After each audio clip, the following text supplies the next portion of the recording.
ఊసర వెళ్ళి ఆపదలో ఉన్నప్పుడు మాత్రమే రంగులు మారుస్తుంది. కానీ మనుషులు అవసరాన్ని బట్టి రంగులు మారుస్తారు. జీవితంలో డబ్బు లేకపోవడం దరిద్రం కాదు, మంచి గుణం లేకపోవడమే నిజమైన దరిద్రం.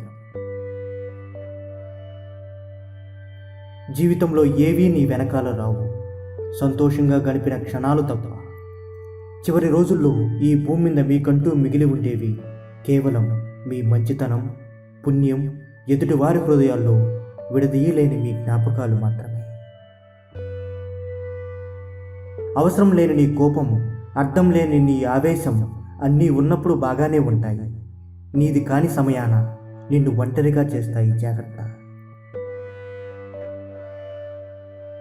కాళ్ళు తడవకుండా మహాసముద్రాన్నైనా దాటొచ్చు, కానీ నీ కళ్ళు తడవకుండా జీవితాన్ని దాటలేము. గుర్తుంచుకోండి. జీవితంలో చదివి తెలుసుకున్న దానికంటే గాయపడి నేర్చుకున్నదే ఎక్కువ.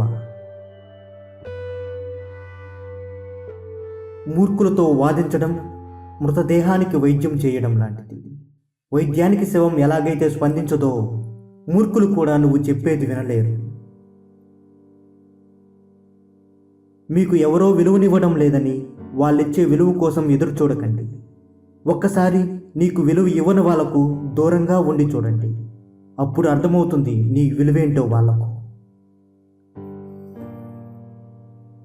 సముద్ర కెరటాలు నీ కాళ్ళ దగ్గరకు వచ్చాయని సాగరాన్ని చులకన చేయడం ఎంత తప్పో, మంచితనాన్ని తక్కువగా అంచనా వేయడం అంతే తప్పు. అవసరానికి పనికిరాని ఆస్తులు, సమయానికి హ్యాండ్ ఇచ్చే స్నేహితులు ఉన్నా ఒకటే, లేకున్నా ఒకటే. ప్రయత్నించి ఓడిపోవచ్చు, కానీ ప్రయత్నం చేయడంలో మాత్రం ఓడిపోవద్దు. అందరినీ వదిలేసి దూరంగా ఉండటం కాదు ఒంటరితనం అంటే. మన అనుకున్న మనుషుల మధ్య బాధలు పంచుకోవడానికి వీలు కాని మనుషుల మధ్య మనం ఉండటమే నిజమైన ఒంటరితనం. వాళ్ళేమనుకుంటారో వీళ్ళేమనుకుంటారో అనుకుంటూ పోతే సగ జీవితం అయిపోతుంది. అసలు నువ్వేమనుకుంటున్నావో అది మొదలుపెట్టు, కనీసం ఏదో ఒకటన్నా అవుతుంది. నువ్వు పోగొట్టుకున్న ప్రతి రూపాయి 100 రూపాయలు సంపాదించుకునేందుకు అనుభవ పాఠంగా ఉపయోగపడాలి. అంతేకాని 1000 రూపాయలు పోగొట్టుకునే వ్యసనంగా మారకూడదు.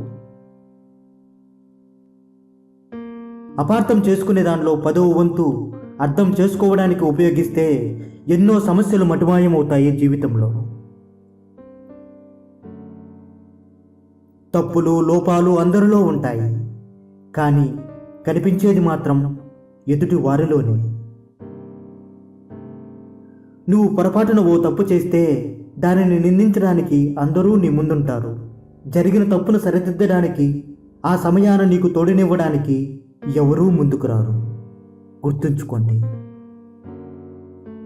ఇదే జీవితం అంటే. జై హింద్.